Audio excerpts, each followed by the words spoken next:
হন্ডুরাসের বিপক্ষে প্রীতি ম্যাচেও পেনাল্টি দিয়ে শুরু আর্জেন্টিনার বিশ্বকাপ প্রস্তুতি। পেনাল্টি বিতর্ক যেন কোনোভাবেই পিছু ছাড়ছে না আর্জেন্টিনাকে। হন্ডুরাসের বিপক্ষে প্রীতি ম্যাচেও স্পট কিক থেকে গোল করে আবারও আলোচনায় আসে আলবিসেলেস্তেরা। আর সেই সঙ্গে নতুন করে সামনে আসে 2022 কাতার বিশ্বকাপের পুরনো বিতর্ক, আর্জেন্টিনা কি বেশি পেনাল্টি সুবিধা পেয়েছিল। 2022 কাতার বিশ্বকাপে সবচেয়ে বেশি পেনাল্টি পাওয়া দল ছিল চ্যাম্পিয়ন আর্জেন্টিনা। পুরো আসরে তারা পেয়েছিল মোট 5টি পেনাল্টি, যা বিশ্বকাপ ইতিহাসে এক আসরে কোনো দলের সর্বোচ্চ পেনাল্টি পাওয়ার বিশ্ব রেকর্ড। আর মজার বিষয় হলো, সবগুলো পেনাল্টি শট নিয়েছিলেন দলের অধিনায়ক লিওনেল মেসি।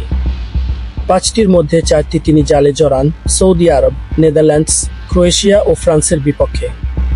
তবে গ্রুপ পর্বে পোল্যান্ডের বিপক্ষে একটি পেনাল্টি মিস করেছিলেন মেসি, সেটি দারুণভাবে ঠেকিয়ে দেন প্রতিপক্ষ গোলরক্ষক।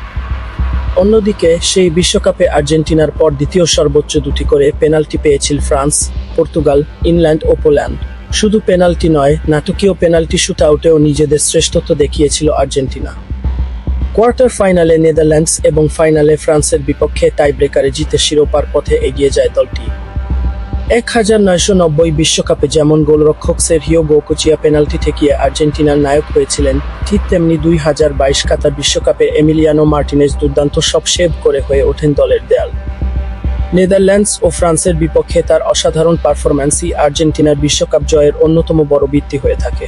তবে প্রশ্ন এখনো রয়ে গেছে, আর্জেন্টিনার সাফল্য কি শুধুই দক্ষতার ফল, নাকি পেনাল্টির ভাগ্য ছিল তাদের বড় অস্ত্র? বিতর্ক চলছেই, আর মাঠে মেসিদের পথ চলাও থেমে নেই। এরকম খেলার আপডেট পেতে আমাদের পেজটিতে ফলো দিয়ে আমাদের সাথেই থাকুন।